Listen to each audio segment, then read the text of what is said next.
Malaking tulong para kala Ramon ang pagpapalabas ni Roberto at Miguelito sa balita sa pagkahuli nila sa mga Montenegro dahil dito mabilis ding nakarating sa mga kaalyado ni Ramon ang nangyari sa nasabing pamilya.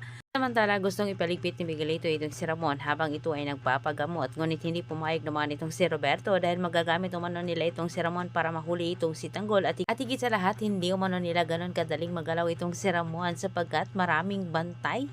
Samantala sa kabilang banda, hindi nakaligtas ang pamilyang Benito sa bakbakang nangyari. Lahat sila ay naubos. Si Rigor ang gigil na mahuli itong si Tanggol, pero si Victor at si Tanggol ang nagkaharap sa gitna ng bakbakan. Gusto ni Hippie sa mga kamay niya bumagsak itong si Tanggol, ngunit sila'y nagkalabanan at dito nasabi ni Tanggol at sinabi din niya kung anong klaseng tao ang mga gerero. Malaking tulong para kay Tanggol ang paglaban nilang dalawa ni Victor.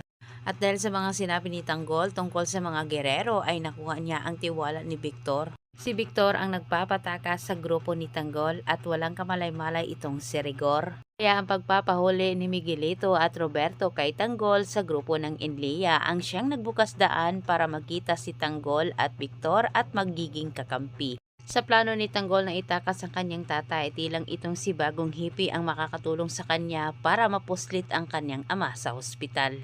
Samantala sa kabilang dako ay taas noong nakipagmayabangan naman itong si Roberto at Miguelito kay Ramon.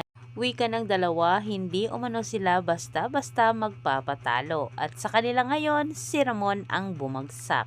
Ngunit diretsang sinagot naman sila ni Ramon. Anya nito, wag umano silang magpakasiguro dahil baka mamaya magulat na lang sila sa pagbangon bigla ng mga Montenegro.